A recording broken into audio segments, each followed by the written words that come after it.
Então, sejam todos bem-vindos ao segundo dia de apresentações de trabalhos da área de ciência animal do 5º Simpósio Integrado dos Programas de Pós-Graduação da Universidade Federal do Pampa.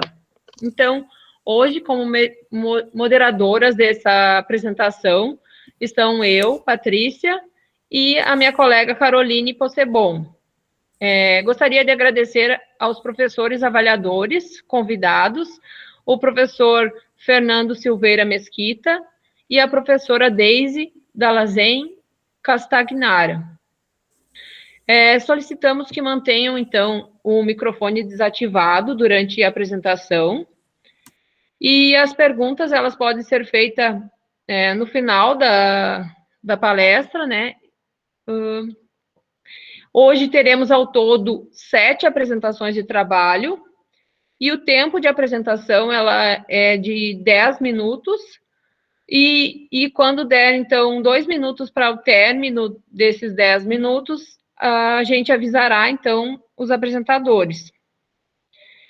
Gostaria agora, então, de combinar com os professores convidados se os comentários serão feitos logo após cada apresentação ou se no final de todas as apresentações. Desde já agradecer, então, aos professores Fernando e professora Deise.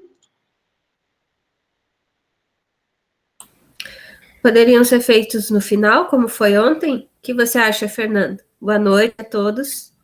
Boa noite, boa noite. Eu acho que sim, acho que ontem andou bem, né? Pode ser pro final, sim. Estou de acordo. Então, tá. Então, a gente tem todas as 7 apresentações e, ao final, a gente faz, então, os comentários da avaliação. Então, boa noite, pessoal. Vamos dar início às apresentações. Passo a palavra, então, para o primeiro apresentador, a Luísa Vandriele Goulart Unamuzaga,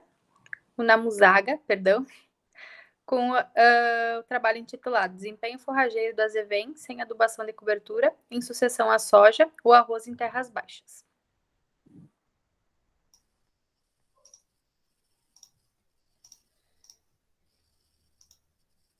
Tá aparecendo aí? Sim. Tá. Então, primeiramente, boa noite. O meu nome é Luísa Goulart Namuzaga. Eu sou graduanda do curso de Medicina Veterinária da Universidade Federal do Pampa, do campus de Uruguaiana.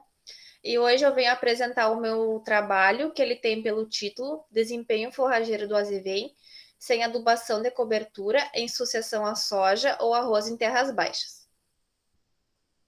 Então, nós sabemos que a escassez de pasto e a redução de crescimento de forragem no inverno é muito comum, isso devido a vários fatores, e alguns pecuaristas, as soluções que eles buscam a implantações de pastagens de inverno, especificamente a cultivar azevém. Nós também sabemos que aqui na nossa região é muito comum as plantações de soja, de arroz, o uso de lavouras, e isso também se dá um grande fator muito bom para a rentabilidade. O objetivo do estudo, então, é mensurar a produção forrageira do azevém com a integração à lavoura de arroz e soja, sem nenhuma utilização de adubação nitrogenada. Então, os materiais que foram utilizados nesse estudo foi a utilização de blocos casualizados. Nestes blocos foram semeados o azevém em 2 sistemas de cultivo, o pós-soja e o pós-arroz. Nisso foi feito 3 ciclos de pastejo para a obtenção da média da produção de matéria seca. Então, para fazer a coleta das amostras, foi utilizado o quadro metálico de 0,25 metros quadrados e dentro dele era recortada a pastagem. Ela era colocada em sacos de papéis, identificadas e colocadas em uma estufa de secagem numa temperatura de 55 graus. Essas amostras, elas ficavam submetidas por 72 horas nessa temperatura. Depois, elas eram retiradas, pesadas, e as pesagens obtidas, elas eram submetidas para análise de variância por tanque. Bom, como resultado, a produção média da matéria seca nos 3 ciclos obtidos com a cultura, o azevém com a cultura antecessora, que é o pós-arroz, ele houve uma média de 667 quilos por hectare. E no pós-soja, houve uma média de 1.249 quilos por hectare. Então, aqui nós já podemos observar que no pós-soja houve mais produção do que no pós-arroz. Isso se dá por quê? A relação carbono-nitrogênio, quando ela é inferior a 25, no caso do pós-soja, vai haver uma decomposição da palhada com uma maior velocidade. Nisso vai trazer maior presença de micro-organismos, que também traz nutrientes, e isso vai ser um feedback positivo para o desenvolvimento da planta. Aqui, nesse gráfico, nós podemos observar as culturas, o pós-arroz e o pós-soja, individualmente, os 3 ciclos individualmente. Então, no pós-arroz, ele houve um aumento somente no 3º ciclo de 1.045 quilos por hectare. E no pós-soja também houve aumento, mas o aumento dele foi bem antecedente, foi no 2º ciclo, e ele obteve uma média de 1.649 quilos por hectare.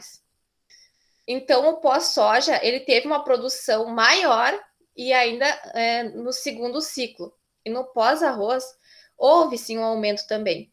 Porém, houve no 3º ciclo. E, de qualquer forma, ele ainda não conseguiu chegar ao valor do pós-soja. Isso aqui a gente pode afirmar também que aqui também, nesse gráfico também pode ser observado que realmente no pós-soja houve mais produção da forragem do que no pós-arroz. Então, como conclusão, as pastagens de azevém, quando ela não contém nenhuma adubação nitrogenada em cobertura, ela vai ter maior produção de forragem, maior potencialização, quando ela for cultivada em sucessão, uma integração à lavoura de soja. Eu agradeço a toda a equipe e a todas as instituições que me ajudaram nesse estudo. Muito obrigada.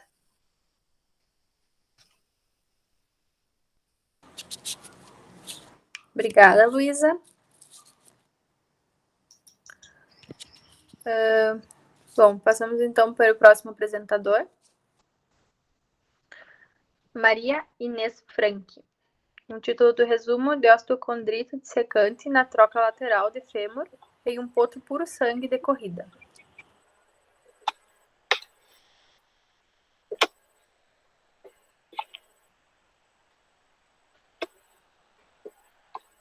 Só um pouquinho que eu estou abrindo aqui.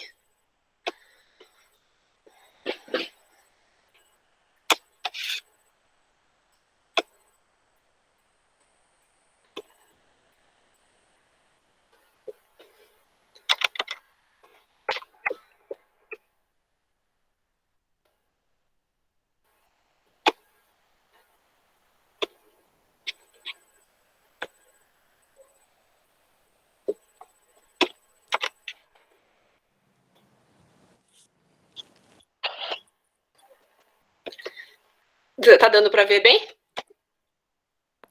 Sim. Então, boa noite. Meu nome é Maria Inês Franck.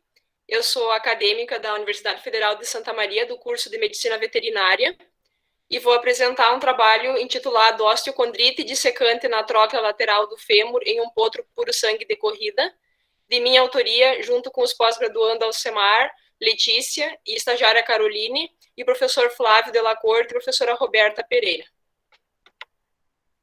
Então, a osteocondrite dissecante é uma falha na ossificação endocondral causada por uma deficiência no aporte sanguíneo endocondral e formação de um fragmento osteocondral intraarticular livre ou pobremente aderido ao osso, como podemos visualizar nessa imagem aqui. A fragmentação ocorre pela paralisação do processo de ossificação através de uma desordem no rearranjo dos condrócitos e necrose da camada basal óssea. Então, a osteocondrite dissecante ela é uma causa comum de efusão sinovial nos equinos e também uma causa de claudicação. Na tróclea lateral do fêmur, o local de maior incidência é o local de maior incidência na articulação fêmuro-tibopatelar, sendo que 20% dos animais que apresentam ACD, eles apresentam lesões bilaterais. O diagnóstico dessa afecção é realizado através do exame clínico e avaliação radiográfica. Assim, eu vou fazer um relato de um caso de osteocondite dissecante na tróclea lateral de um fêmur bilateral, de um potro puro sangue de corrida, que apresentava 15 meses de idade. Ele foi encaminhado para atendimento no Hospital Veterinário da Universidade Federal de Santa Maria e apresentava na chegada efusão sinovial moderada na articulação fêmuro-tibio-patelar direita e também claudicação grau 3, de acordo com a IP, no membro pélvico direito. Através do exame radiográfico realizado nos dois membros, como eu citei anteriormente, que geralmente as lesões são bilaterais, então foi realizado o exame radiográfico nas duas articulações, como nós podemos visualizar aqui. Na figura 1 é a articulação direita e na figura 2 a articulação esquerda, as projeções caldo-cranial oblíqua. Junto com o exame radiográfico foi realizado o exame ultrassonográfico para possibilitar uma melhor identificação, a localização e a dimensão do fragmento. Essas imagens aqui nós podemos visualizar na primeira, mostra a extensão do fragmento, e a segunda vista transversal, e ainda a terceira imagem a vista longitudinal do fragmento. O tratamento de eleição para este caso foi videoartroscopia bilateral, sendo realizada em bloco cirúrgico em decúbito dorsal. Iniciou-se pelo membro direito e, após tricotomia e antisepsia do local de interesse, foi aberto dois portais de pele.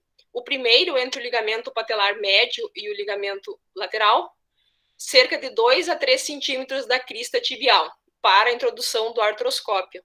O segundo portal foi aberto no aspecto dorso-lateral da articulação para os instrumentais de trabalho.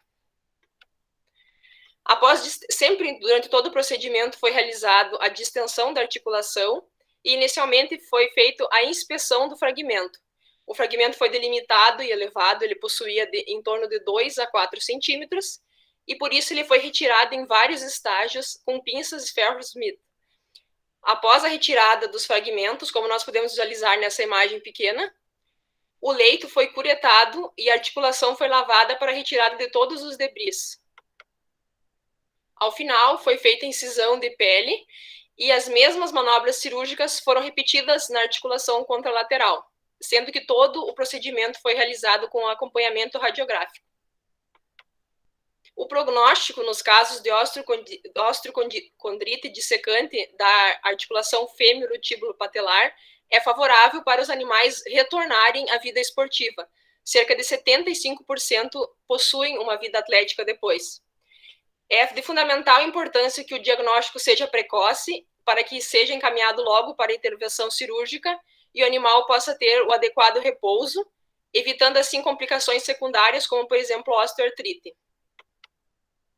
Então, conclui-se que o exame ultrassonográfico foi de fundamental importância, pois ele, juntamente com a inspeção via artroscopia, possibilitou uma melhor avaliação da área comprometida, sendo um grande responsável pelo sucesso do caso. A videoartroscopia é eficaz para os tratamentos de osteocondite dissecante na articulação fêmuro-tíbio-patelar, por ser um procedimento menos traumático, simples e de recuperação mais rápida.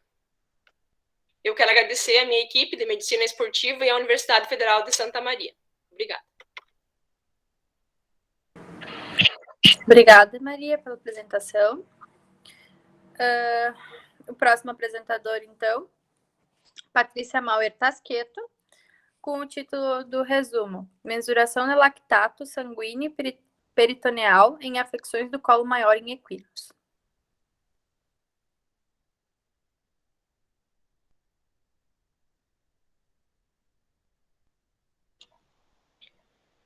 Boa noite a todos. Então, vou apresentar, então, o meu título é Mensuração de lactato sanguíneo e peritoneal em afecções do colo maior em equinos. E eu sou Patrícia Maurer Tasqueto. A minha orientadora, então, é a Cláudia Costa Duarte. E como outros autores, a Gabriela, a professora Irina, e como parte integrante, então, do Hospital Equivete, a veterinária Maria Augusta Berlinghieri e o Paulo Ari. Então, a afecção do sistema gastrointestinal em equinos adultos é uma causa importante de emergência nos atendimentos. E saber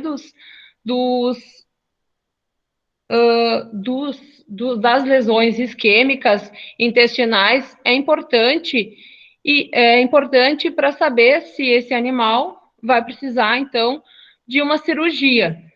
E saber também, a gente sabe que o comprometimento vascular e lesões isquêmicas geram um aumento do lactato sanguíneo e do lactato no líquido peritoneal.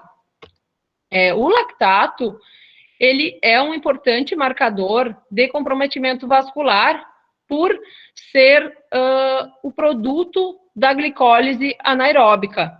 Então, em condições de anaerobiose, ele é produzido e assim a gente consegue mensurar o valor dessa isquemia intestinal. Ele pode ser aferido tanto o lactato sanguíneo, que é o causador de comprometimento sistêmico, ou no lactato no líquido peritoneal. O objetivo, então, é analisar de forma retrospectiva as concentrações de lactato sanguíneo e no líquido peritoneal em equinos atendidos no Hospital Equivete com afecções do intestino grosso. E, assim, comparar os valores de lactato com a sobrevida dos equinos com essas afecções.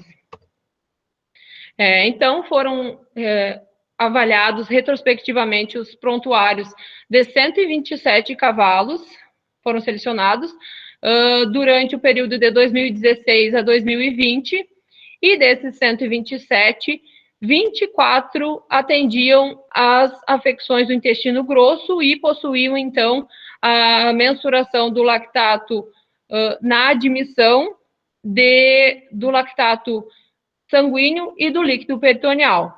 E desses 24 cavalos atendidos, 7 as afecções eram deslocamento de colo maior, 5 por colite, 4 por compactações, 4 por torções, 1 encarceramento nefroesplênico, 1 encarceramento nefroesplênico e torção, 1 deslocamento e compactação, e 1 tinha enterólito e ruptura.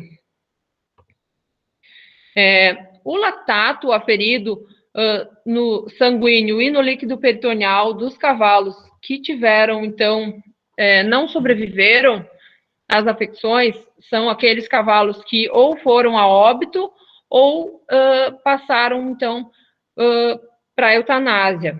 Então, eles tiveram a avaliação do lactato, a média 5,26 no sangue, milimol por litros, e a variação foi de 1,4 a 11,7.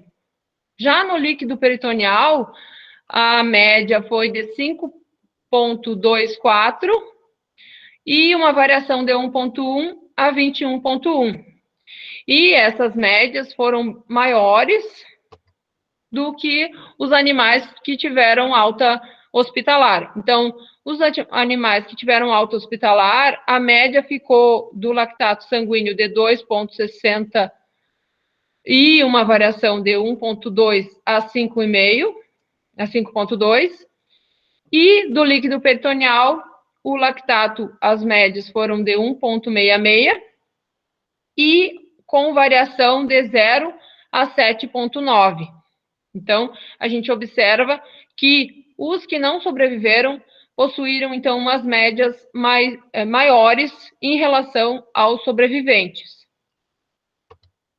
E como conclusão, então, a gente tem que as medições do lactato, tanto sanguíneo como no líquido peritoneal, são importantes e e são importantes parâmetros para avaliação, então, do comprometimento isquêmico em afecções do sistema gastrointestinal, do intestino grosso dos animais adultos. Gostaria de agradecer a CAPES e agradecer a Unipampa e deixar meu e-mail. Obrigada pela apresentação, Patrícia. O quarto apresentador, então, Patrick da Silva Magalhães, com o resumo: displasia de ombro em canino da raça Spitz alemão, relato de caso.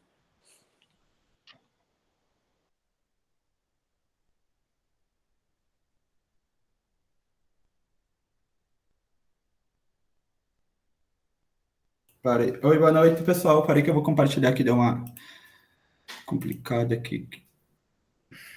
Aí. Estamos escutando bem? Sim. Sim. Tá. Boa noite, então, pessoal. Me chamo Patrick Magalhães, eu sou discente do curso de Medicina Veterinária e hoje eu venho apresentar, no simpósio desse ano, um relato de caso, que é uma displasia de ombro em um canino da raça Spitz alemão.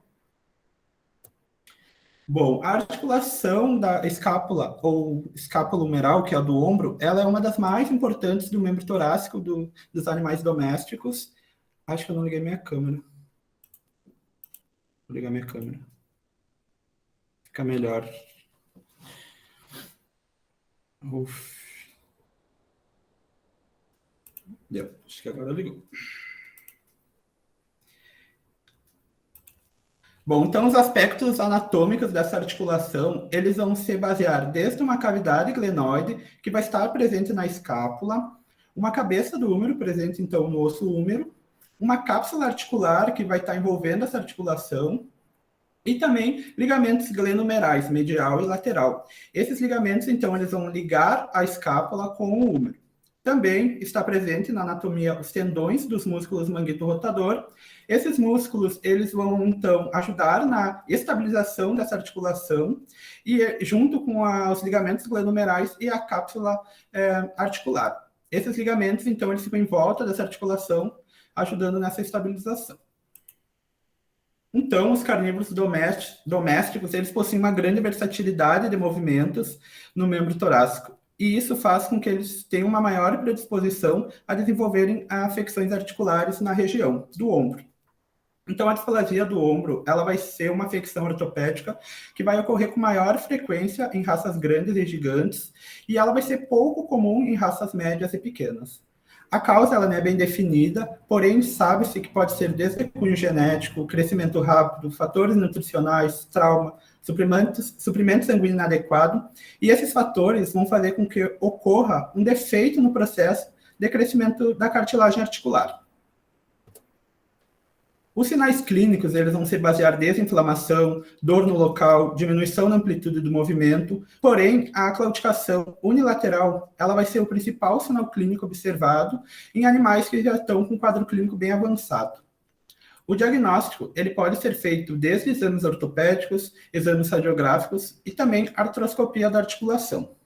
O tratamento, ele vai depender muito da idade do animal e o grau da lesão, podendo ser desde conservativo ou cirúrgico. Então, o relato de caso é um canino da raça Spitz alemão, fêmea, de 4 meses de idade. Ele foi atendido pelo setor de ortopedia veterinária do Galvet Unipampa.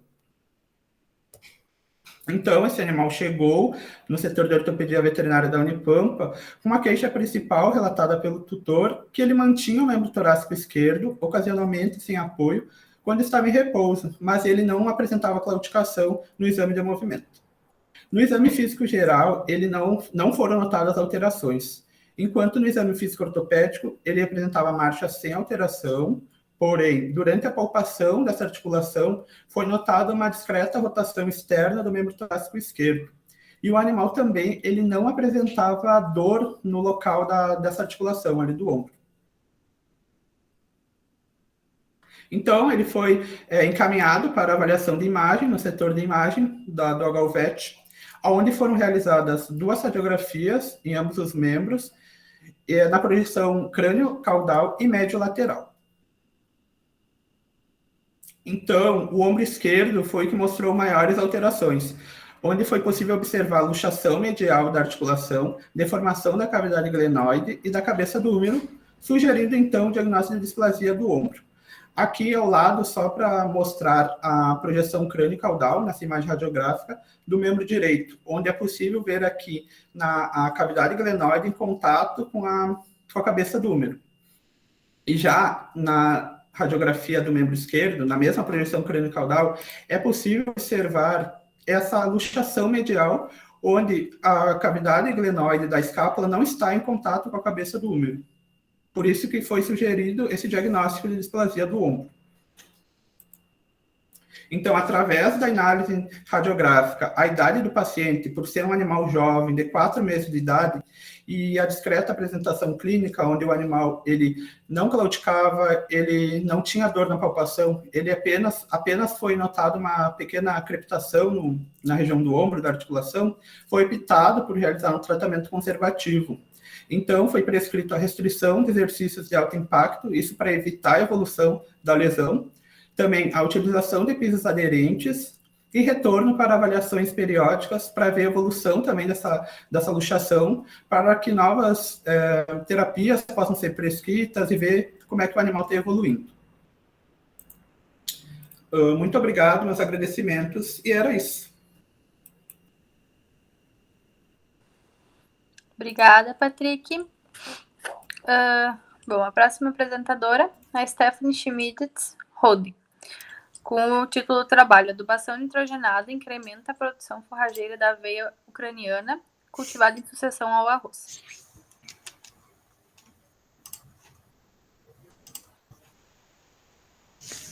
Boa noite a todos. Eu sou Stephanie Schmitz-Holding, discente do 2º semestre de Medicina Veterinária da Universidade Federal do Pampa, campus Uruguaiana. Hoje eu vou apresentar o trabalho sob título Adubação nitrogenada incrementa a produção forrageira da aveia ucraniana cultivada em sucessão ao arroz. Inicialmente, a gente precisa saber que o ILP, que é o Sistema de Integração Lavoura-Pecuária, aborda questões ambientais e econômicas de forma simultânea, e que ainda faltam bastante estudos envolvendo, especialmente em terras baixas, esses sistemas, juntamente com a adubação nitrogenada na aveia ucraniana e em sucessão à lavoura de arroz. Pensando nisso, o presente trabalho buscou mensurar as produções médias de matéria seca, que são abreviadas por PMMS, a produção total da matéria seca, que está abreviada por PTMS, durante o ciclo reprodutivo da aveia ucraniana no inverno do ano de 2020.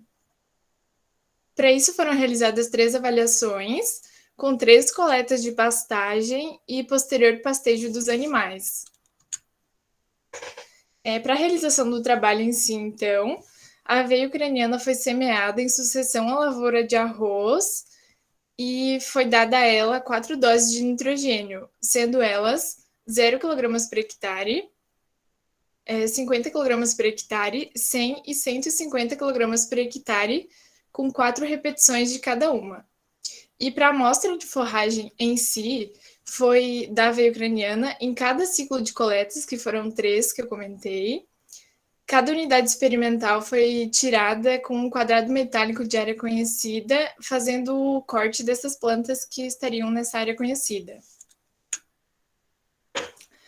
E aí, para sair das unidades experimentais a campo, para ir para as análises em laboratório, as amostras foram embaladas, identificadas de acordo com o que cada uma era, e depois seguiram para a secagem em estufa, onde foi determinada a produção total de matéria seca e também a produção média de matéria seca.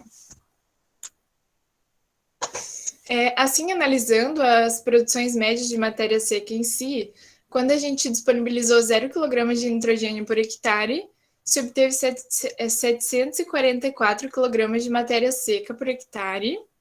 Para 50 kg por hectare de nitrogênio, se obteve 1.343 kg de matéria seca. Para 100 kg por hectare de nitrogênio, se obteve 1.589 kg de matéria seca. e para 150 kg por hectare de nitrogênio, se obteve 1.810 kg de matéria seca por hectare. Assim, estatisticamente, né, utilizando o teste de Tuck, que consiste em comparar todos os possíveis pares de médias, e aí se baseia na diferença mínima deles, a gente consegue perceber que com 0 kg por hectare se teve uma baixa produção média de matéria seca. Já com 50 kg por hectare de nitrogênio, a gente obteve um resultado intermediário de produção média de matéria seca. E a gente considera intermediário, mas ainda assim ele é 2 vezes maior do que quando não se disponibiliza a adubação nitrogenada, que no caso seria 0 kg por hectare. E para 100 e 150 kg por hectare, a gente observa uma muito maior, bem mais significativa produção média de matéria seca. Agora, analisando a produção total de matéria seca, a gente consegue perceber a mesma tendência que teve na produção média de matéria seca que eu acabei de comentar. Para 0 kg de nitrogênio por hectare, se obteve 2.233 kg de matéria seca. Para 50 kg por hectare de nitrogênio, se obteve 4.030 kg de matéria seca por hectare. Para 100 kg por hectare de nitrogênio, teve 4.768 kg por hectare de matéria seca. E para 150 kg por hectare de nitrogênio, teve 5.429 kg de matéria seca. Assim, a gente percebe que se o pecuarista quiser aumentar a produção dessa forrageira, ele poderia trabalhar com doses de 150 kg por hectare até de 100 kg por hectare até 150 kg por hectare. Depois de tudo isso que a gente trouxe, eu concluo que a gente concluiu no trabalho que a adubação nitrogenada em doses de até 150 kg por hectare vai possibilitar uma alta produção da forrageira aveia ucraniana, uma alta produção de forragem da aveia ucraniana, e isso significa 2 vezes mais produção quando a gente vai disponibilizar doses de mais de 50 kg por hectare. Por isso que o que mais se tem resultados é até 150 kg por hectare de nitrogênio. É isso, muito obrigada. Eu agradeço ao IRGA, Unipampa, ao CNPq, professora orientadora, aos avaliadores e ouvintes presentes. Muito obrigada. Obrigada, Stephanie.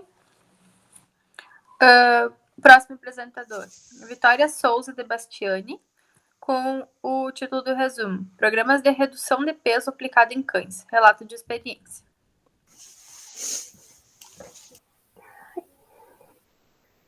Olá, boa noite. Já estou projetando aqui. Boa noite. Conseguem me ouvir bem? Sim. Tá. Só um momento que eu vou trocar aqui para vocês verem melhor, senão vai ficar cortada a imagem.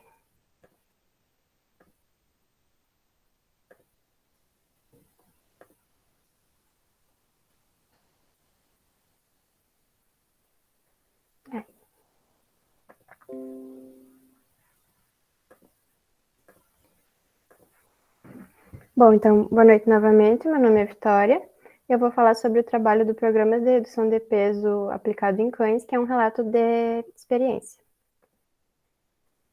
Esse trabalho ele teve início a partir do estudo da obesidade canina, que a gente pode observar que ela está tendo uma incidência cada vez maior na clínica de pequenos animais, e isso está muito associado com o estilo de vida dos tutores, tendo em vista que, principalmente agora com a questão da pandemia, o sedentarismo se tornou um agravo, tanto na rotina dos humanos e, consequentemente, na dos animais, porque se o tutor não acaba saindo para passear, para fazer exercícios, o animal acaba não saindo também.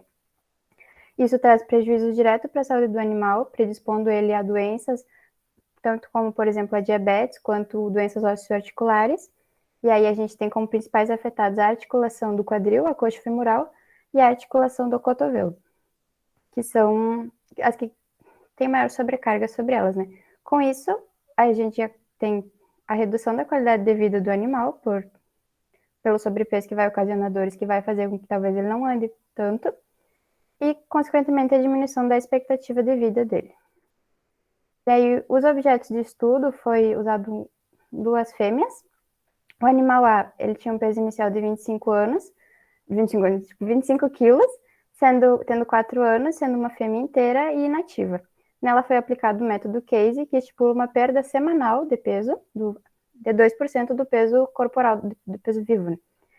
E o animal B, que também era uma fêmea castrada, já um animal idoso, inativo, com um peso inicial de 32,5 kg. Nela foi aplicado o método UFLA, que estimula uma perda mensal daí de 2% do peso vivo.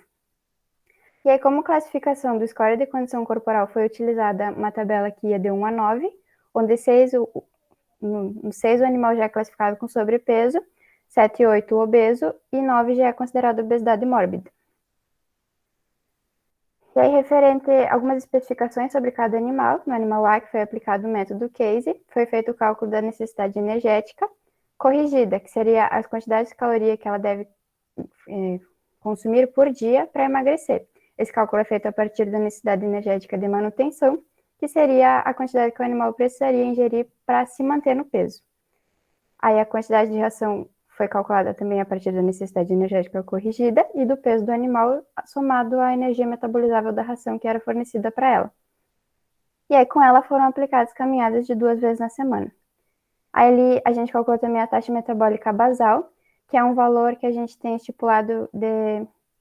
A taxa metabólica basal se refere às exigências mínimas do animal para fazer a manutenção fisiológica do seu organismo em repouso. Então, ele é um valor que a gente não pode baixar dele, no caso das calorias, porque senão a gente vai afetar as funções fisiológicas do animal. É referente ao animal B, foi aplicado o método UFA de redução mensal, 2% do peso vivo. Como vocês podem perceber, a necessidade energética corrigida dela foi mais baixa em comparação ao animal A. Isso se dá justamente pela fórmula levar em conta os cães idosos, já inativos. Então, como já é um animal que vai se movimentar menos, a fórmula já tende a quantidade tende a ser menor já para atender essa necessidade, né? Esse animal, os tutores tinham a ideia, sempre eles forneciam fígado cozido junto para o animal. Então, o que foi feito? Foi pesado a quantidade de 2 porções que era fornecido e já foi descontado dessa necessidade energética corrigida antes de se calcular o cálculo da quantidade de ração, para que não houvesse um desbalanço e, no fim, o animal não acabaria emagrecendo porque estaria sendo subfornecido, né? Além disso, para ela foi feita a alteração da ração para a ração sênior, que já é para animais idosos, e ela é muito boa para os animais porque ela já contém alguns aminoácidos e polissacarídeos que são essenciais para as articulações. Com esse animal não foram realizadas muitas caminhadas porque ela já apresenta uma leve claudicação nos membros torácicos. Então, não quisemos sobrecarregar muito ela, né? E aí o que foi orientado aos proprietários foi que fornecessem de 1 a 3 refeições diárias para o animal, pesando a quantidade total, e ali no caso foi marcado num caneco para que eles soubessem, pode fornecer 2 vezes esse caneco, que é a quantidade máxima que ele pode comer.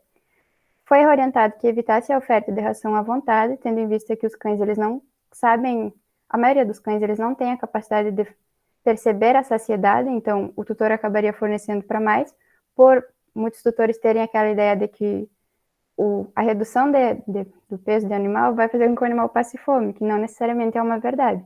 Por isso também se orientou que evitasse a oferta de petiscos diariamente, né, para não, que senão ia ter um desbalanço da caloria. E a realização das atividades físicas, ela vem justamente para aumentar o gasto calórico, tendo em vista que a gente não pode baixar mais do que aquela taxa metabólica basal.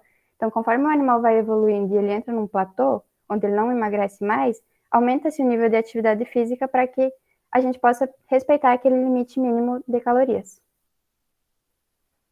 E aí, como resultados, o animal A ele tinha uma perda estimada de 2 quilos em 30 dias. O que aconteceu foi que ele teve uma perda de 1,4 kg. Não foi o valor esperado, que agora ela está com 23,5 kg, antes ela estava com 25 kg, mas a gente considerou o programa como efetivo porque ela já se encontra no score de condição ideal para o tamanho dela. Como ela tem se tornado um pouco mais ativa, isso foi levado em consideração. Já para o animal B, o estimado era que houvesse uma perda de 650 gramas em 30 dias. Não foi o que aconteceu, esse animal ele acabou ganhando 1,5 kg, e aí agora ela está com 34 kg, e aí a questão que a gente levantou foi aonde é que aconteceu o erro, os cálculos eles estavam certos, Então, talvez um fornecimento inadequado por parte dos tutores, por essa questão de achar que o animal está passando fome, ou fatores endócrinos que podem não ter sido considerados, como o hipotireoidismo, o hiperadrenocorticismo, que afetam diretamente o metabolismo do animal, já associado aos fatores de ser um animal idoso e castrado, que também resultam nessa interferência do metabolismo. E algumas considerações que eu tenho é que ambos os proprietários relataram que tanto o animal A quanto o animal B apresentaram uma melhora na disposição. Isso foi evidenciado a partir de brincadeiras com outros cães da casa. E mais uma consideraçãozinha sobre o caso do animal B é que foi feito o acompanhamento dela também a partir da circunferência cervical, torácica e abdominal. E aí, evidenciando no primeiro mês de programa, ela apresentou uma redução da circunferência. E aí a gente meio que ficou assim, porque ela acabou ganhando quilo, mas ela apresentou diminuição da circunferência. Então, talvez se deu por fatores de ter tido aumentado o nível de atividade dela brincando um pouco com outros cães. Pela troca do fornecimento da ração, talvez esse animal possa ter tido uma perda maior de líquidos, que pode ter feito com que ela desinchasse, semelhante ao processo de retenção que os humanos têm, né? E era isso, então, agradeço, muito obrigada pela atenção e pela oportunidade. Obrigada, Vitória. O último apresentador, então, Carla Riciane Pinto de Castro, com o título do resumo Método Case e postura dos tutores na redução de peso em cães. Relato de caso. Oi, boa noite. Boa noite. Já vou apresentar.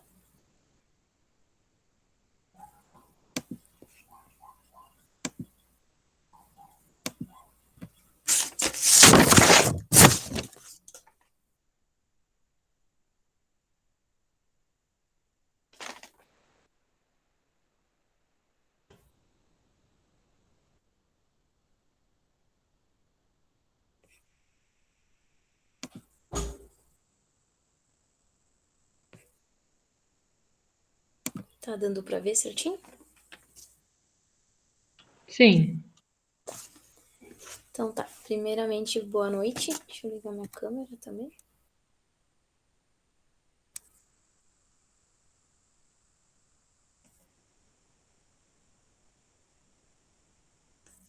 Então, primeiramente, boa noite.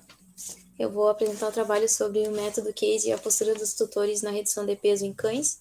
É um relato de caso. Então, a obesidade, ela pode ser subdividida em hipertrófica e em hiperplásica, sendo que a hipertrófica é aquela que ocorre um aumento no tamanho dos adipócitos, e a hiperplásica é aquela que acaba aumentando não somente o tamanho dos adipócitos, como também a quantidade deles.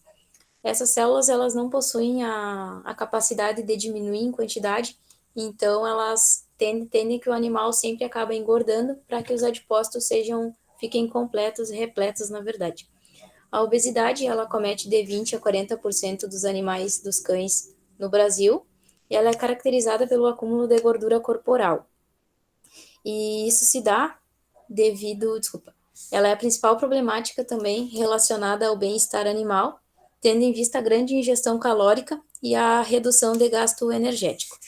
Ela também predispõe outras patologias secundárias de vários sistemas, cardiovascular, também respiratório e locomotor, causando outras patologias como a displasia coxofemoral, a diabetes, bem como outros distúrbios. E tudo isso se deve à antropomorfização dos tutores, do qual tendem a incluir cada vez mais nos dias atuais todos os hábitos humanos aos animais, causando então essa dificuldade e trazendo esses hábitos para os seus animais domésticos. Então, os animais para o programa que foram utilizados foi o cão 1, é um Shih Tzu macho de 9 anos, e o cão 2 é um American Bully fêmea de 7 anos.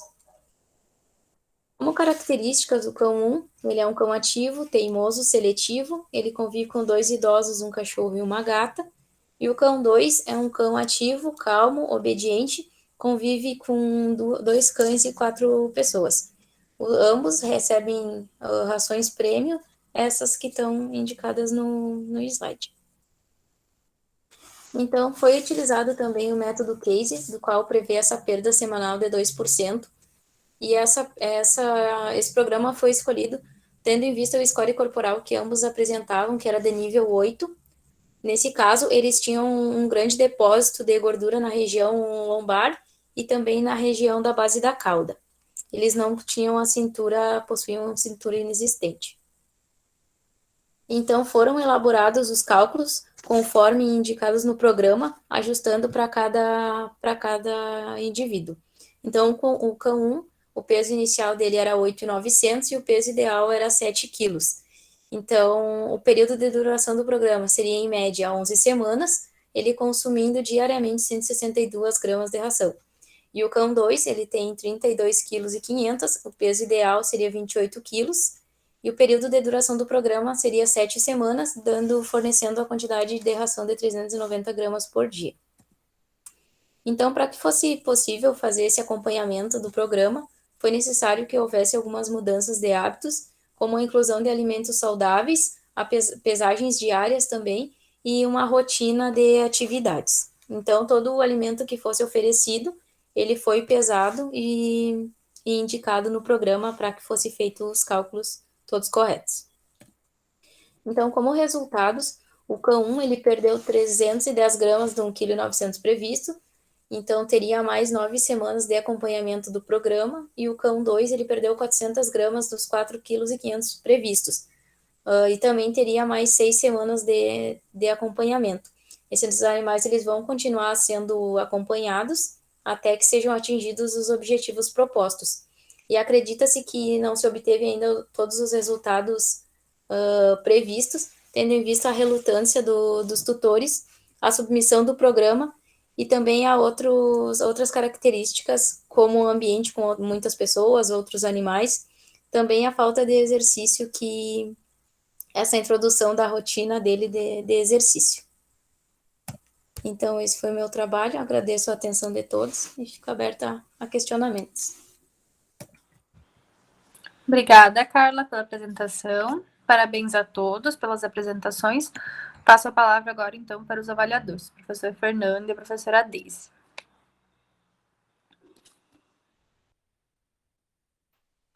Pode começar, Deise. Tá bem. Só estava aguardando a Carla retirar a apresentação. Vamos pela ordem, então. E Tipo, o pessoal abrir a câmera também, eu acho, né? Ah, sim, seria ótimo.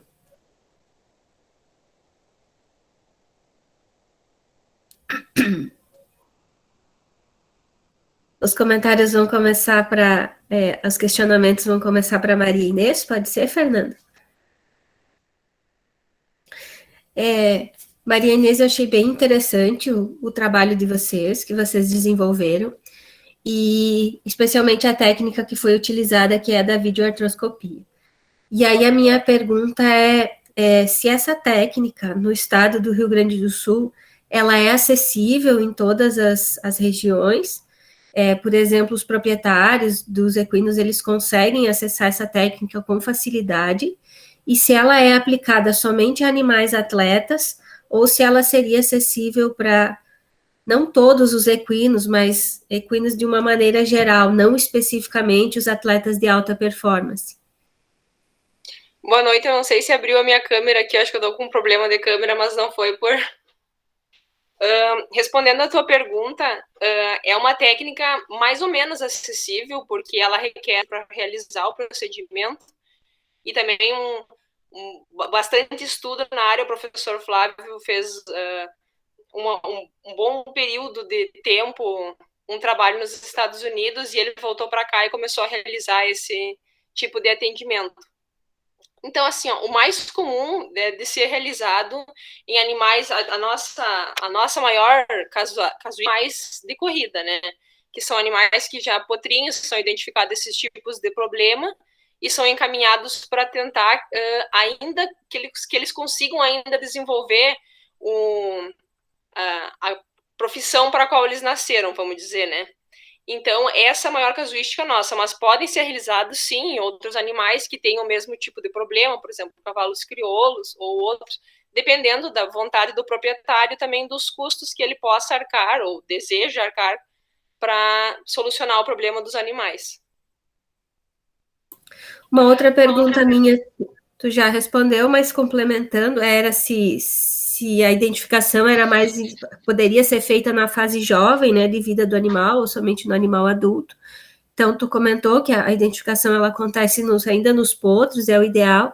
E qual é a casuística de recuperação? Por exemplo, o potro é identificado com o problema, ele sofre a intervenção, a maioria dos animais se recupera, como que é essa recuperação dos animais depois? Em torno de 70% dos animais que fazem esse tipo de procedimento, eles retornam à vida atlética. E assim, geralmente a gente consegue visualizar esse problema nos potrinhos quando vai fazer, por exemplo, um exame de compra, o animal vai ser vendido, então é feito as radiografias já para que ele possa ser vendido com qualquer tipo de problema elucidado, vamos dizer assim. Então já é possível visualizar e assim encaminhar para um tratamento adequado. Ou também quando ele apresenta algum sinal clínico, como por exemplo efusão, a gente faz exame radiográfico e consegue identificar o problema daí. Tá bem, muito obrigada. Passo a palavra para o professor Fernando. Boa noite, pessoal. Boa noite para todo mundo. Primeiramente, parabéns para todos que apresentaram.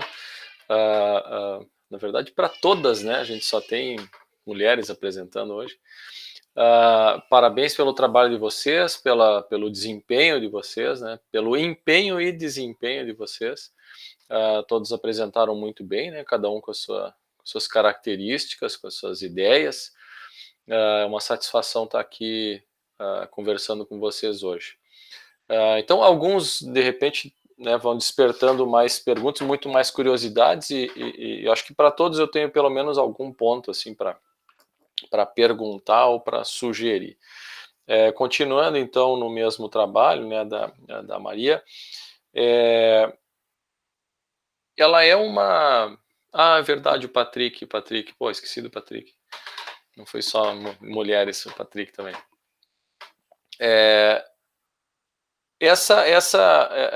A afecção, vamos dizer assim, isso é fruto, só para eu entender mais, é curiosidade aqui, né? Isso é fruto o que tu falou ali um pouquinho do mecanismo. Então, é um problema na ossificação endocondral, e esse é um fragmento extra que se forma, um pedaço de osso extra que se forma, ou ele descola, digamos assim, em algum momento ali? Boa noite, professor. Ele descola dali. Como acontece uma falha no processo de ossificação e uma morte ali, então ele descola e ele pode ficar ou totalmente livre dentro da articulação ou pobremente aderido ao osso da onde ele estava. Tá, perfeito. E existe na rotina, digamos assim, especialmente num animal atleta, é como, sei lá, tu fazer um exame de sangue para anemia. Sim, é algo que tu faz na rotina ou não? Tu só vai examinar, vai fazer um raio-x se houver queixa. Assim, se for o caso de um potro, geralmente o pessoal que cria por sangue de corrida, eles têm esse costume de fazer exame de compra quando for realizado a venda dos animais. Então, no exame de compra, que consiste nas radiografias de várias articulações, todas, aonde que a gente pode ter os principais problemas desse animal, então ali já vai ser identificado. No caso dessa raça específica, né? Os proprietários têm o costume de já vender com o exame feito. E, por exemplo, nos crioulos, às vezes, não é realizado assim, apresentar um quadro de efusão sinovial e claudicação e vai ser encaminhado para o atendimento. Tá, perfeito. E só, assim, observações ali, até essa pergunta que a Daisy fez, da incidência, ou na verdade da incidência da recuperação, né, sei lá se dá para chamar de uma... Não, acho que é uma recuperação, né, 75%. Me chamou a atenção na hora que tu tinha o número lá, 75%, mas tu pulou, assim, aquela informação tu acabou deixando de mencionar, eu acho, né, e aí ficou deu a entender que seria esse 75%, mas tu acabou pulando, agora, né, retomou ali. E assim, ó, só, claro... não, tranquilo.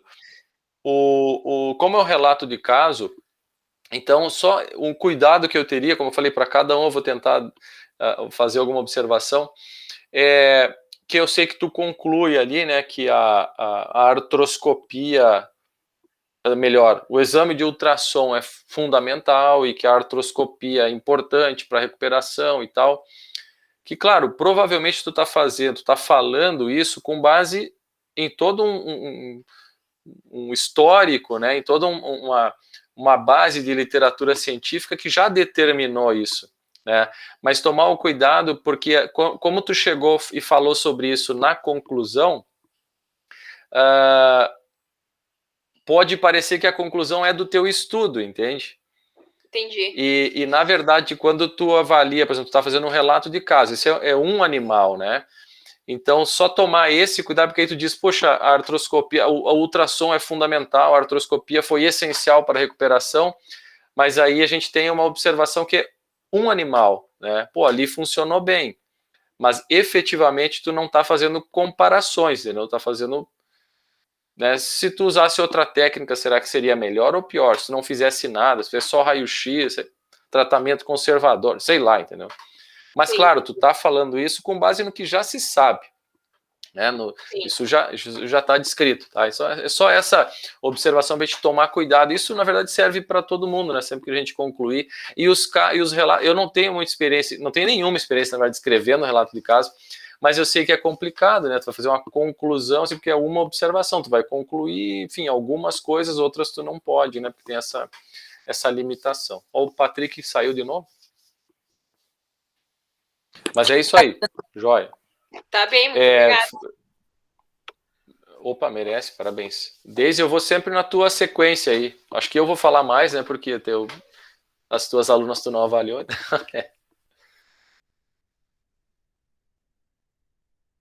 Tá bem, podemos seguir para a Patrícia?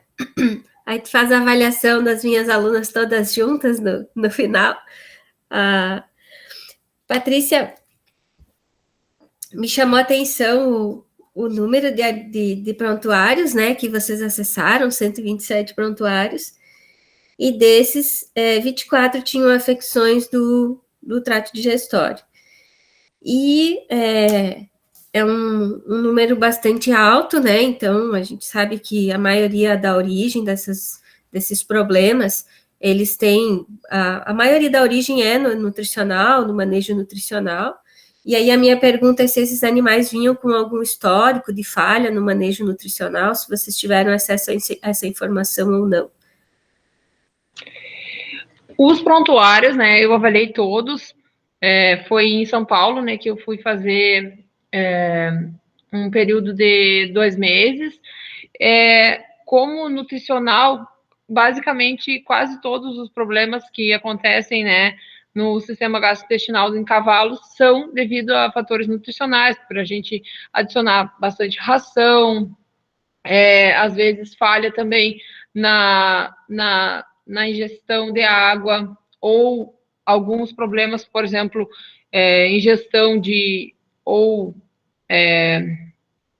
areia, aerofagia, tem várias causas, mas que contribuem, claro, e o fator nutricional é o primordial. Só que nos prontuários, a gente não tem acesso, como o animal ele vem em emergência, então a maioria desse proprietário que está acompanhando, ele não é o tratador. Às vezes, quando tu tem um atendimento que é na propriedade, é mais fácil de a gente ter acesso a essas informações, que é a oferta de ração, ou oferta de comida, ou alguma coisa que levou esse animal a essa cólica, né? Mas basicamente quase todos são de origem nutricional. Só que, claro, a gente não tem específico ali, né, na ficha que foi a privação de água ou foi alguma coisa desses fatores que levou essa cólica. E aí, outro fator que me chamou a atenção no trabalho que eu achei bem interessante é que a variação no lactato no líquido peritoneal foi bem maior, e tanto no sanguíneo quanto no peritoneal, os animais que tiveram os valores maiores foram os que vieram a óbito. Então, a minha pergunta é se existe alguma intenção de vocês, ou se existiria a possibilidade de usar essa avaliação como marcador até do nível de...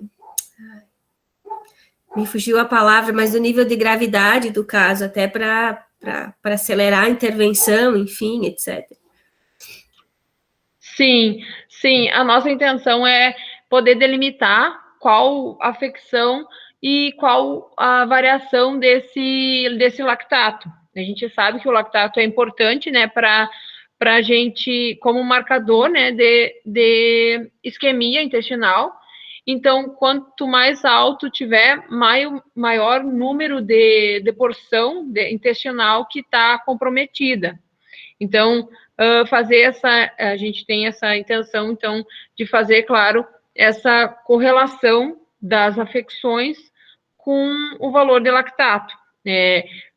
Ali, né, deu o resultado que os não sobreviventes foram um número maior, que isso indica que o lactato, ele é um marcador de isquemia, né, de falta de circulação, alguma porção do intestinal, e isso é importante para intervenções cirúrgicas. A gente sabe que o aumento do lactato, a gente já automaticamente já leva a pensar em alguma afecção cirúrgica, alguma resolução cirúrgica, para levar esse paciente quanto antes para a cirurgia, para não acontecer as consequências, né, que seria a ruptura ou a necrose dessa porção intestinal, e assim o animal ter um prognóstico de vida melhor, né, no pós-cirúrgico. Tá bem, muito obrigada. Parabéns pelo trabalho. Que vocês consigam gerar as correlações, gerar os valores como indicadores. Legal. Obrigada. E Patrícia, tudo bem? A Maria Augusta, né? Foi a Guta que chamam? Isso, essa mesmo. E aquele tem um tronco que tu tirou uma foto ali com a égua, com uma trança no rabo, uma égua, eu acho. Não, é na USP ali? Tu teve na USP Pirassununga? Não, teve na lá? Unipampa. Ah, na Unipampa? Na Unipampa, essa. Tu teve na USP Pirassununga? Não. Não, tá. Tá, joia. Não, então, assim, ó. Sobre o que tu acha, né? Daisy perguntou comentou sobre os casos, né? O número de casos ali, e dentro daqueles casos tu teve diferentes tipos de problemas, né? Tu acha que isso pode impactar os teus resultados?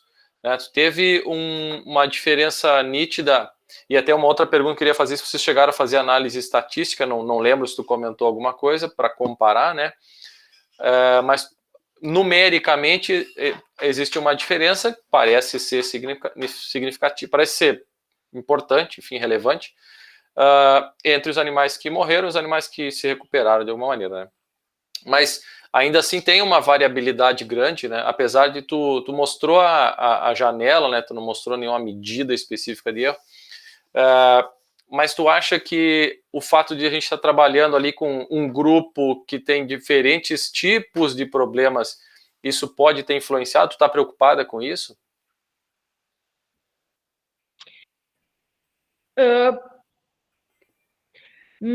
Na verdade, professor, não, porque como a gente separou, na verdade, esses 127 casos são todos do sistema gastrointestinal. Aí, dos 127, a gente pegou 24 que eram só do intestino grosso. O que vai influenciar no valor do lactato é o grau de comprometimento desse local. Por exemplo, um animal que está com torção, a gente espera um maior número de lactato, tanto sanguíneo como no líquido peritoneal, por esse animal estar com tá torcido, né? Então, teria uma maior lesão intestinal. Por exemplo, um animal que está deslocado e não está com torção, né, dependendo do grau que está de extensão ou tensão dessa parede intestinal, vai aumentar ou diminuir o lactato. Certo. Não, então tá, aí é ignorância da minha parte, né? Não. Dentro daqueles 24, não, mas dentro daqueles 24 ali, aquelas diferentes diagnósticos que tu fizesse ali, eles não te preocupam, eles são, na verdade, simplesmente graus distintos, mas representam, enfim, aquela representação de intestino grosso é adequada, digamos assim, tu não te preocupa com a diferença entre aqueles graus, talvez, enfim. É mais ou menos homogêneo, isso que eu quero dizer, entende? Tu não está comparando coisas que são muito distintas. Isso não, ok. Seria mais o comprometimento do intestinal conforme a progressão da lesão, né? E outra coisa é o momento da coleta, por exemplo, vocês também não tem muito, porque depende de quando que o animal chega, né? Então daqui a pouco tu tá também coletando ali, o lactato é esse, mas, sei lá, começou às 6 horas, ou começou às 12 horas, ou começou a, sei lá, entendeu? Isso aí também. Isso é do momento da admissão. Então isso pode também ser né, daqui a pouco numa... Mas esse trabalho foi talvez mais exploratório, assim, né?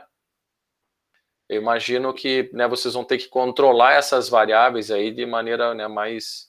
O lactato ele é um exame simples assim para fazer, tu tem um kitzinho fácil ali na clínica, é rápido, digamos assim. Isso, tem várias formas de fazer a mensuração, pode ser da forma do portátil, que é essa usada no Hospital Equivete, e tem as formas que são bioquímicas, aí seria numa mensuração mais, assim, que seria no hospital, assim, não pode levar para campo, mas aí só faz a coleta do sangue ou do líquido peritoneal e coloca, que nem mensuração de glicose, né? Coloca uma gotinha e aí espera 60 segundos no lactímetro e daí já diz o númerozinho do lactato que está. Não, é interessante, né? Porque eu acho que talvez seria ir fazendo medições, assim, e acompanhando a evolução para tu ter uma medida. Eu preocupado com essa questão do tempo, né? Então, para tu chegar naquilo que a Deise estava falando, daqui a pouco, tu, né, enfim, vai ter que ter um começo mais ou menos parecido e ver ao longo do tempo, porque tu quer pegar. Eu estava pensando assim, quase que aquela situação do subclínico, assim, né? Algo que talvez nem tenha muito mostrado ou começou a mostrar, e ali naquele ponto, que não adianta tu pegar também e já tá lá com aquele nível super elevado, que tu já não tem muito o que fazer, ou, né? A ideia realmente é pegar antes, certo? Acho que esse é uma coisa que eu ia te perguntar, se chegou a colocar aqueles animais, fazer tipo de um gráfico de dispersão, e até nesse sentido poderia colocar assim, o animal 1, né, que teve torção, animal 2 que não teve torção, teve um deslocamento, e tu vê ao longo, assim, na dispersão, tu vê gravidade, tu vê índice, gravidade não, mas tu vê valores, né, do animal e os valores de lactato, e aí, quem sabe, pode te dar alguma informação. Teria que ter uma outra variável ali. Sim. Mas tá bom, obrigado. Não, sim, a gente está pensando em fazer os testes estatísticos, né? Eu só apresentei as médias, mas a gente vai fazer, sim, um trabalho maior, né, com testes estatísticos para avaliação, sim, mais precisa, né, desse lactato, e não só do intestino grosso, mas de outras partes do intestino. Joia, obrigado, Patrícia. Eu que agradeço. Seguimos. Então, agora na sequência seria o Patrick. Patrick, não sei como está a tua internet, mas se ela está um pouco lenta e não precisaria ligar a câmera, mas se você quiser tentar. Olha, prof, boa noite, pessoal. Caiu a internet na hora que eu me conectei e ela tá aqui, tá ligada, né? Mas só que, tipo, não tá aparecendo na minha cara. Eu não sei o que houve. Nunca aconteceu isso. Não tem problema, Patrick. Parabéns pelo trabalho, Patrick. Obrigado. Fico bem feliz de ver você se desafiando numa área diferente. Você já passou por várias áreas dentro da veterinária, então parabéns. E no teu trabalho tem duas coisas que me chamaram a atenção. Primeiro, quando tu fez a apresentação do trabalho, tu descreveu que essa enfermidade ela é mais comum em animais de porte grande ou gigante ou muito grande. E o animal que foi utilizado para o relato de caso que vocês atenderam, ele, se eu não me engano, aí tu me corrige, ele é de porte pequeno ou médio, né? Isso, prof, exatamente. Tá. E aí, o que fez com que esse animal apresentasse essa lesão, se vocês conseguiram identificar? Olha, é que, assim, pode ocorrer em animais de pequeno porte, porém, como eu falei, as causas elas não são muito ainda bem definidas, né? Então, pode ter sido uma origem genética, quem sabe, porque esses cães de pequeno porte, principalmente os Spitz alemão, eles têm sofrido como que eu posso dizer, uma reprodução que não é certificada, sabe? E eles começam a cruzar muitos parentes, quem sabe, ou até mesmo em canis que são clandestinos, e isso vai fazendo, então, uma cruza de genética e que pode fazer com que ocorra o desenvolvimento da doença nessas raças de pequeno porte, principalmente por essa cruza entre espécies e tal, e uma coisa bem discriminada, assim, que vem ocorrendo. Pode ser uma das origens, a parte genética, que foi um dos maiores fatores, assim, que foi observado nesse caso em específico. Então, seria um efeito negativo da consanguinidade, né? Isso, exato. E outra coisa que me chamou a atenção é que quando vocês fizeram a avaliação do membro, quando receberam o animal, fizeram uma avaliação, junto com a avaliação clínica, etc., vocês avaliaram o membro e perceberam a ausência de dor. E aí a gente fala bem-estar, etc., e é difícil. Qual que foi o critério que vocês usaram para avaliar o animal e chegar à conclusão que ele não tinha dor? Como que vocês diferenciaram que ele estava escondendo a dor ou que ele realmente não sentia dor? Assim, prof. No momento que faz a palpação do animal, primeiramente a gente observa a parte facial, assim, a expressão facial do animal, se ele vai se movimentar, se ele vai... Tu vê que ele vai ter uma reação. Todo animal, quando ele tem uma dor, ele faz uma reação de... aqui tá acontecendo alguma coisa. Então, tipo, tem que ser uma análise bem minuciosa, sabe? Principalmente da expressão facial do animal e do movimento. E no momento que foi feita a palpação da região do ombro, não foi notada nenhuma alteração, assim, que apresentasse dor no animal, e isso foi que foi descrito, sabe, na ficha do animal, que ele não apresentava dor. Porque não teve nenhuma alteração, assim, que possa dizer, sabe? Certo, então ou ele não sentia dor, ou ele sentia um nível de dor que não ocasionava nenhuma alteração comportamental. Isso, exato. Uhum. Tá bem, muito obrigada. Parabéns pelo trabalho de vocês. Fernando? Obrigado, prof. E Patrick, tudo bem? Parabéns. Eu tenho, assim, uma dúvida bem genérica, na verdade. Eu vejo, assim, os relatos de caso me parece que são também, né, uma oportunidade para aprendizado, porque tu acaba acompanhando aquele atendimento, né? Tu tem a oportunidade de ver a solicitação de exames, ver resultados de exames, análise, né, troca de ideia, e naturalmente tem alguma pesquisa que se faz, né, com base na literatura para entender justamente o que tu falou aqui, os casos, as causas, melhor dizendo, né, as possíveis causas, os fatores predisponentes e tal, que são coisas que vocês vão levar. O que tu, Patrick, nesse caso, assim, uma coisa nova e tal, que te chamou a atenção, que foi legal de ter acompanhado esse caso? Uma ou mais, né? Que foi essa questão, assim, como eu tô me familiarizando, como a Prof. Daisy disse, né? Já passei por um monte de área. E essa é só mais uma, assim, eu já até pensando em ir para outra. Mas, assim, a questão de ser um animal de pequeno porte, porque na literatura, já essa afecção ortopédica, a luxação de ombro, né, a displasia do ombro, ela já é rara, propriamente dita em cães. Ela já é rara em cães. Porque acontece geralmente ali no processo ancônio do cotovelo, entre o rádio ulna, que é onde a maior são as maiores afecções do membro torácico. Então, já descer o ombro, ali na região do ombro, em uma raça de pequeno porte, e ainda jovem, né, 4 meses de idade, foi o que mais me chamou a atenção nesse caso. Que foi uma coisa bem, assim, não é sempre, sabe, que acontece. Então, foi bem interessante por isso. Legal, legal. E assim, eu não sei, eu não tô longe de entender alguma coisa de radiografia e ortopedia, mas me pareceu uma luxação bem intensa ali, né? Não sei se eu posso chamar assim de... Mas pareceu bem marcante, né?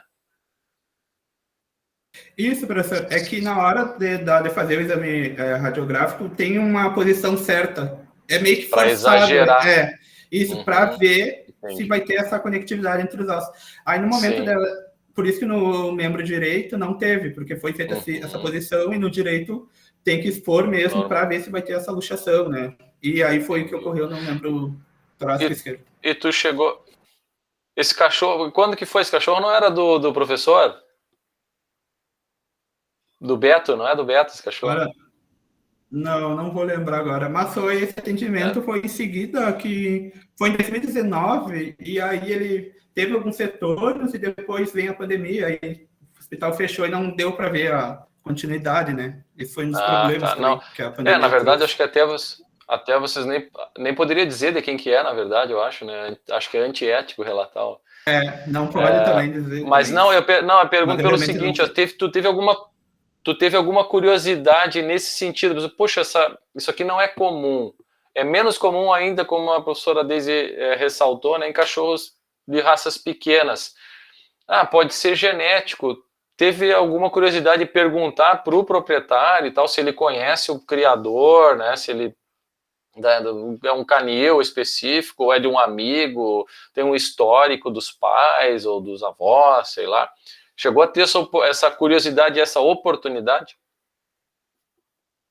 Olha, curiosidade sim, mas eu acho que fica meio estranho. Não meio estranho, assim, mas a gente perguntar, assim, origem, essas coisas, assim, no momento, porque pode deixar o proprietário meio constrangido, meio assim, ele não querer, sabe, relatar da onde obteve o animal, sabe? E aí, às vezes, isso fica meio complicado na hora da anamnese. Então, a gente não opta, assim, por fazer esse tipo de pergunta mais da onde pegou, da onde, mas a gente sempre fica com a suspeita. E na hora de discutir, a gente comenta, né? Será que isso, aquilo, né? Foi de uma venda disso. Não necessariamente da onde pegou, mas é o tipo da coisa. Eu não sei, eu acho que né, faz meio sentido, é meio lógico, assim, perguntar a origem, né? Assim, se tem algum, se conhece os pais, pelo menos, né? Ou coisa parecida, até porque não deixa de ser uma contribuição que tu dá para o proprietário, né? Tu vai estar alertando daqui a pouco para o tutor, né? Eu sou do tempo do proprietário, hein? Assim, não sei, eu teria essa curiosidade de perguntar. Mas tá bom, obrigado, Patrícia, parabéns. Deu uma travadinha aqui, para mim. Travou? Para mim travou aqui. Eu estava falando que era do tempo do proprietário.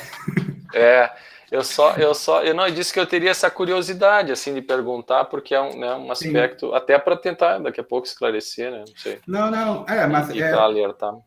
Essa questão aí de perguntar se de canil e tal que tirou, até que a gente não faz, mas essa questão dos pais é feito. Aí fica a critério do responsável do animal, do tutor, claro, de responder, porque eles omitem muita informação, então... Não, sem dúvida. E aí, então, fica meio complicado de tirar algumas informações. Isso. Não, isso aí se sabe. Obrigado. De nada.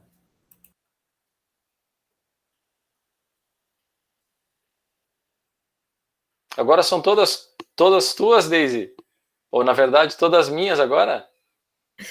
Sim, agora sim. As perguntas são todas, as orientadas são todas comigo. As orientadas tuas contigo. E as perguntas minhas. Tá, deixa eu ver aqui por quem que eu começo.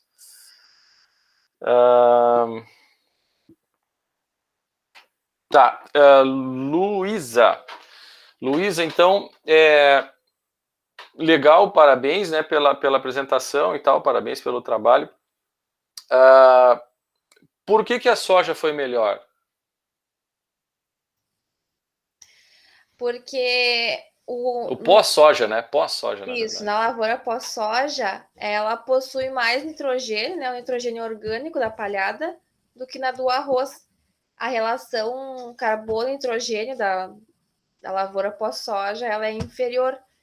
E a do arroz, ela é alta, ou seja, ela não possui tanto nitrogênio, tanto teor de nitrogênio orgânico quanto o pós-soja. Tá.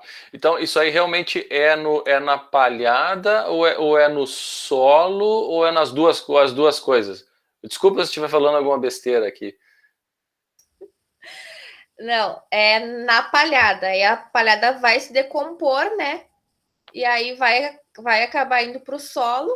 E aí os micro-organismos vão pegar o nitrogênio. E aí logo depois eles morrem, vêm os nutrientes e passa para a raiz da cultivar, que é no azevém, né? No caso. Sim. Eu tinha essa ideia de fixação e tal na raiz da soja, por exemplo, ou de outros, né? Leguminosa. Soja é uma leguminosa, né? Olha, não tô tão mal. Tá. Não, legal. E no teu caso também tu tinha agora eu não lembro se foi tu, anotei aqui, mas tinha análise estatística no teu trabalho? Tu fez análise estatística no teu? A princípio foi as produções médias. Tá, não, tudo bem.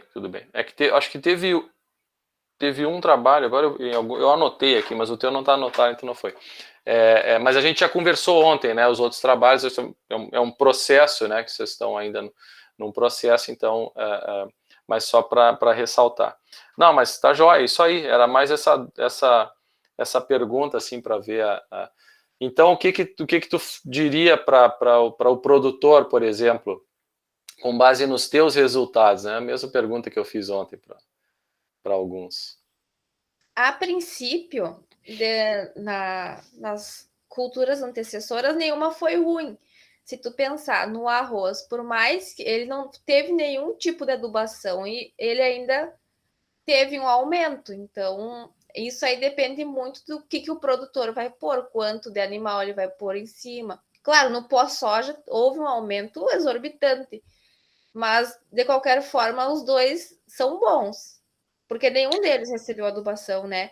Tá. Então isso depende muito de quanto animal ele vai pôr, né? Quanto peso vivo ele vai pôr em cima.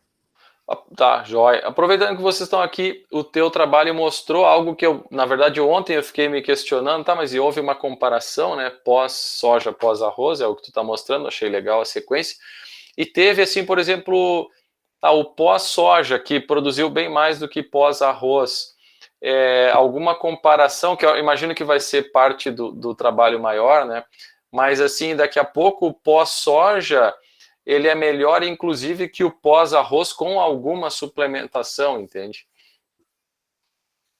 Com certeza. Ele, se for potencializado com nitrogênio, aí com certeza o índice vai ser muito mais alto, né? Não, eu falo até, por exemplo, pós-soja, né, depois de alguns ciclos, talvez supere o pós-arroz com suplementação. O pós-soja sem, né, e o pós-arroz com suplementação. Pelo menos alguns níveis, né, de suplementação. Sim. Talvez em algum nível ele realmente chegue, né? Mas eu acredito que se o arroz for potencializado, né, com adubação, eu acho que ele realmente vai alcançar o pós-soja sem adubação. Claro. Não, legal. Tá jóia. Assim, é uma coisa que pós-soja. A gente está pensando porque a grande fonte de dinheiro, né, para o produtor vai ser a lavoura. A gente está pensando no que ele vai fazer depois. Ele não vai assim decidir o que ele vai plantar por conta da produtividade do azevém ou da aveia posterior, né? É meio que uma consequência, mas daqui a pouco, com base nisso, se for soja, de repente tu nem precisa colocar nada porque a produtividade já vai ser alta, assim, né? A princípio já vai ser boa. Se é o arroz, daqui a pouco tu precisa 50, enfim, né? Enfim, é algo que tu vai...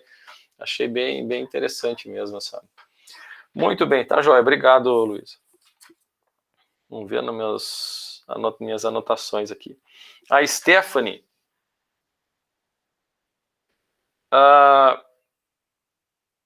Eu acho que foi tu que falou em análise estatística. Acho que foi tu, pelo que eu anotei aqui. mas tu não demonstrou análise estatística. Eu entendi certo? No teu caso foi feita análise, porque eu lembro que tu, se eu não me engano, tu mencionou, né, análise de variância, depois chegou na hora e tu falou que foi estatisticamente diferente, mas os teus gráficos não indicavam ali, né, quem que era. É isso mesmo, tá certo? Nos gráficos da produção média e total, né? Tu não indicou, né? Não. Tá, não, joia.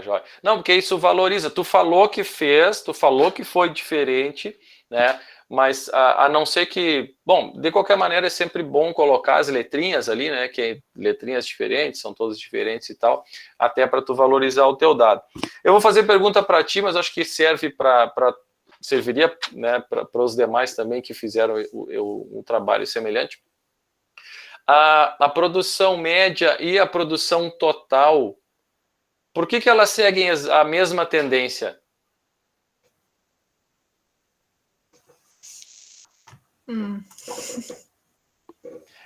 Eu acho que a resposta é tipo matemática, assim, né? Ela não tem a ver com uma grande interpretação. Tá, que a total vai depender da média, né?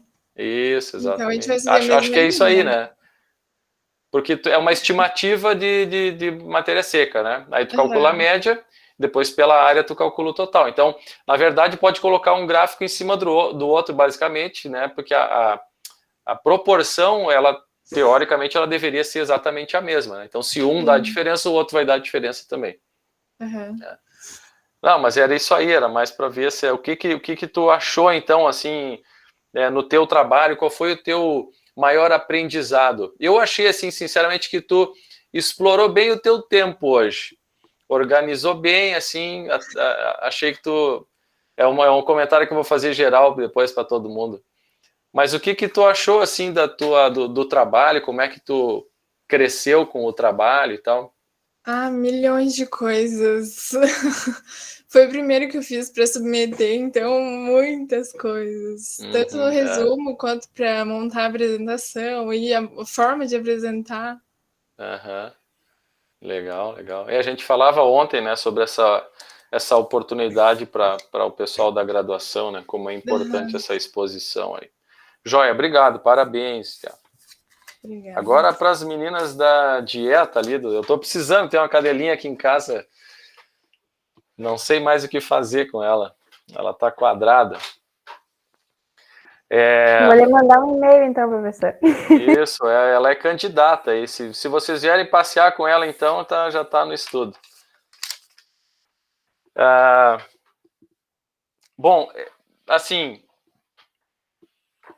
eu vou fazer a pergunta para as duas, tá? Porque eu acho que o estudo foi bem parecido, né? A diferença, uma usou 2 métodos, né? E a outra usou o mesmo método para 2 animais, certo? Né? A Carla e a Vitória. Tá? A Vitória usou 2 métodos, certo? E a Carla usou um método para os 2 animais. A gente sabe da limitação de animais, tá? Mas o que vocês acham de usar, por exemplo, no caso da Vitória, 2 métodos, um para cada animal, sendo que são animais não tão semelhantes assim, né? Com idade diferente, obviamente famílias diferentes e tal.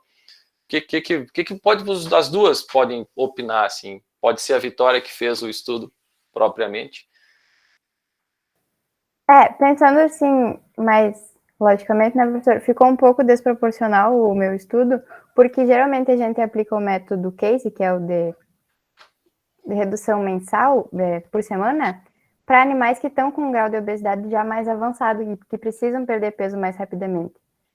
Então, eu acho que se tivesse sido aplicado esse caso no animal B, que está com uma score de condição corporal 8, a avaliação dela feita semanal teria dado a possibilidade de a gente perceber que ela estava ganhando peso e ter intervindo logo, né? Do que ter esperado passar os 30 dias para avaliar ela de novo. Certo, acho que é uma boa reflexão, também. Não, e pessoal, só para ficar claro, assim, a gente não está procurando defeitos, sabe? Acho que é um negócio muito mais uma conversa, assim, porque... Por que eu digo assim que a oportunidade que vocês estão tendo é legal? Porque é justamente isso, se expor, né? Que nem ontem a gente falava dos formulários, né? Eu já criei alguns formulários, a professora Deise já criou muito mais, vocês, né, vão criar.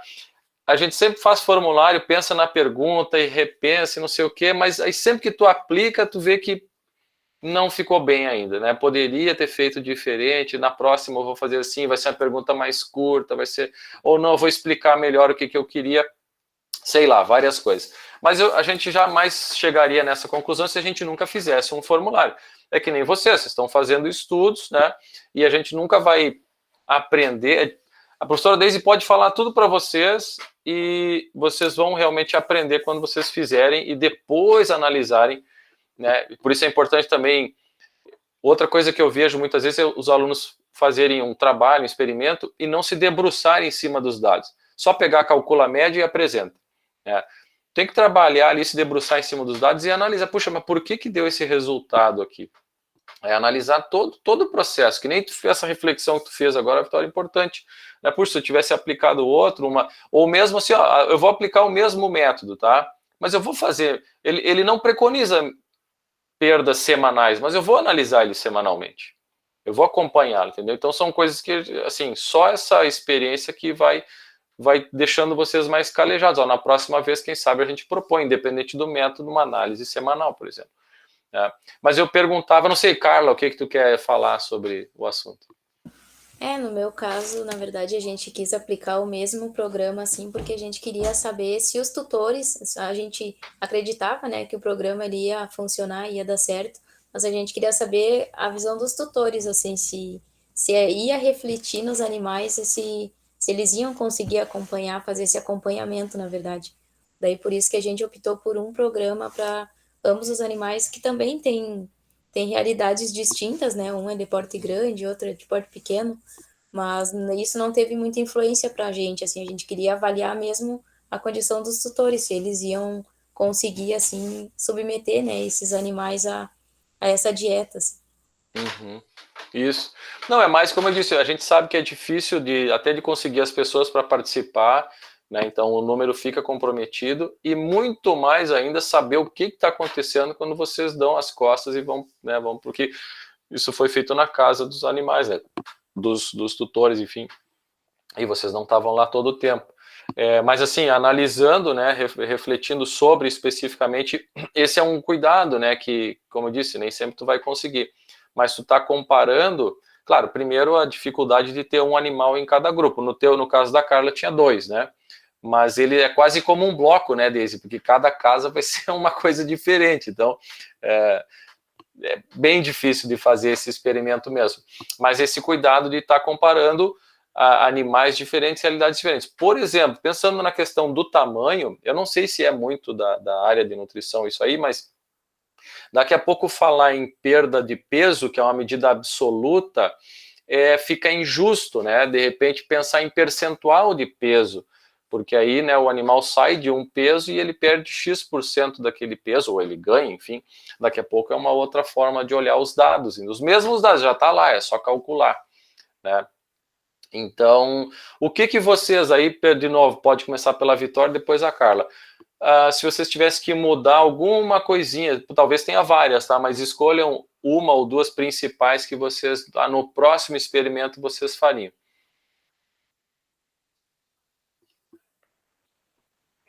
No meu caso, o que eu mudei mesmo, que esse programa ele está continuando, né, com o Animal B, principalmente, que é o que já está apresentando claudicação, então precisa continuar trabalhando nele, porque é a condição da saúde, né? Agora está sendo avaliado semanalmente, né, para que consiga acompanhar mais fácil, que foi mudado o método de aplicação, né, para evitar já aquele erro antigo. Aí talvez depois venham os próximos resultados dele. Legal. E tu, Carla?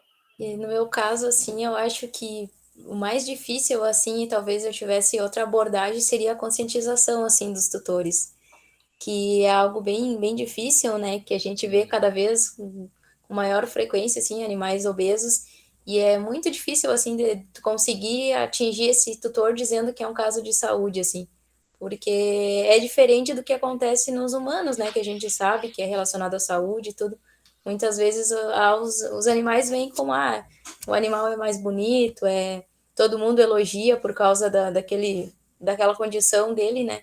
E a gente acaba tendo uma surpresa, assim, quando faz um estudo assim e percebe que que é a realidade, às vezes, que a gente tem que introduzir para as pessoas, né? Tem que passar essa visão, assim.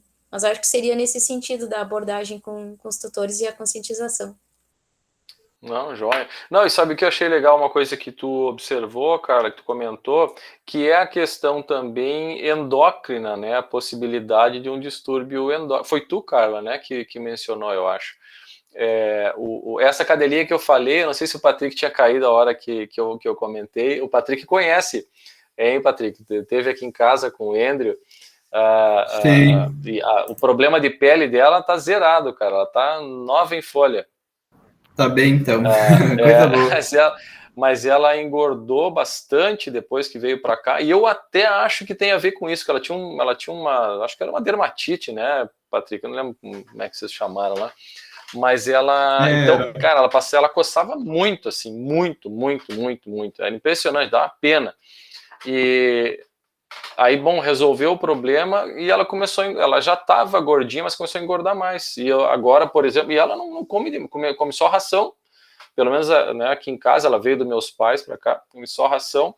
E agora tem mais de um mês, assim, que eu comecei com ração para obesidade mesmo, na quantidade certa. Eu não sei, cara, se ela perdeu 1 grama, assim, né? Mas ela já tinha um perfil, assim, que parece ter um hiperadenocorticismo, né? Adrenocorticismo. Mas a gente, enfim, acho que lá na época o Andrew fez um exame ali, mas teria que fazer um acompanhamento e a gente ainda não deu continuidade. Mas é um aspecto importante, né? Às vezes não é só a questão alimentar, acho que o mais comum, sim, mas às vezes o animal, né, pode ter um problema, especialmente acho que os mais velhos, né? Mas tá joia. Uma observação que eu queria fazer então, final, obrigado aí pelas respostas. Eu acho que é essa, assim, no grupo de hoje, eu acho que ficou mais evidente, não vou dizer um problema, mas foi, assim, usar melhor o tempo, tá? Vários aqui usaram, assim, metade do tempo aproximadamente, 60% do tempo, e isso, enfim, tem um tanto de nervosismo e tal, mas aí eu não sei, não vou entrar nesse mérito, acho que todos apresentaram bem, né, com fluência, mas eu acho que pode usar o tempo, assim, estudar 10 minutos para apresentar, eu ficaria louco, assim, porque colocar as informações em 10 minutos, claro que a gente é professor, né, a gente gosta de falar, gosta de ouvir a própria voz, né, então a gente começa a falar e não para mais. Mas assim, é difícil falar em 10 minutos. Então, usem o tempo melhor, sabe? Façam, não sei, uma regrinha meio geral, assim, por exemplo, para começo de conversa, é mais ou menos 1 slide por minuto, mais ou menos, né? Se tu vai gastar mais, enfim, pelo menos, e aí, né, distribui, faz um roteiro, a minha introdução vão ser 2 slides, por exemplo, aí depois metodologia 1 ou 2, aí resultados 2 ou 3, né? Bom, conclusão 1 slide, bom, conclusão tem que ser certeira, né? Porque senão fica, geralmente, claro, passou do tempo, é penalizado, passou 1 minuto, passou 30 segundos, não soube usar o tempo. Mas eu acho que se ficar muito curto também, daqui a pouco tu deixa de explorar aquilo melhor, ou tu fazer uma introdução melhor, uma justificativa melhor do trabalho, ou uma interpretação melhor dos dados, né? Não tenham receio, assim, de apresentar. Eu sei que a gente fica nervoso, né? Mas não tenham receio de apresentar. Pratiquem, né? Converse com o orientador, com os colegas, apresentem e explorem, né? Se divirtam, assim, apresentando e realmente, né? Explorar aqueles dados. Sempre pensar a respeito, né? Que conclusão que eu posso tirar daqui? Os dados que eu tenho, os dados que eu gerei, eles realmente permitem que eu faça esse tipo de conclusão? Isso é uma coisa importante, né? Porque o mais comum de fazer é a pessoa apresentar resultado de novo como se fosse conclusão, né? Simplesmente repete, o grupo A foi maior do que o grupo B, o grupo B foi maior do que o grupo C, né? Isso aí é resultado. A conclusão, ela depende de uma interpretação do que os resultados significam, né? Como que eu mudei a área depois do meu trabalho, né?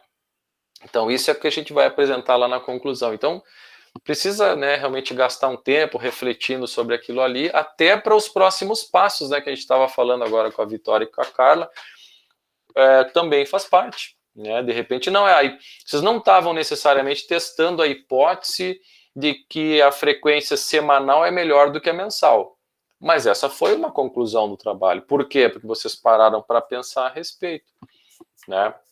Então, a parte mais legal dos dados é pegar assim, e ficar olhando para eles, faz um gráfico diferente, não faz só de barra, tenta uma correlação com não sei o que, entende? E aí tu ficar explorando e brincando com eles ali, dali tu começa a tirar um monte de coisa, né? Mas é tudo isso só para falar que acho que vocês, né, poderiam explorar o tempo melhor, né, e não ficar tão ansioso assim para acabar, porque a gente começa querendo acabar, né? Eu quero que acabe de uma vez. Mas legal, obrigado, parabéns mais uma vez para todo mundo aí. Eu concordo concordo com as colocações do professor Fernando, eu até ia brincar, que azar de vocês, que aceleraram na apresentação, então teve bem mais perguntas. Mas é verdade, sobrou. Dá para usar um pouco melhor o tempo, falar um pouco mais pausadamente e tal. Mas é um aprendizado, então isso faz parte do processo. Vocês estão todos de parabéns, todos que apresentaram. As meninas que apresentaram a parte dos relatos de caso, dos cães, é parte do trabalho da disciplina. Então, elas escolheram animais delas mesmas, que por isso eram 2 animais, porque o trabalho era em dupla.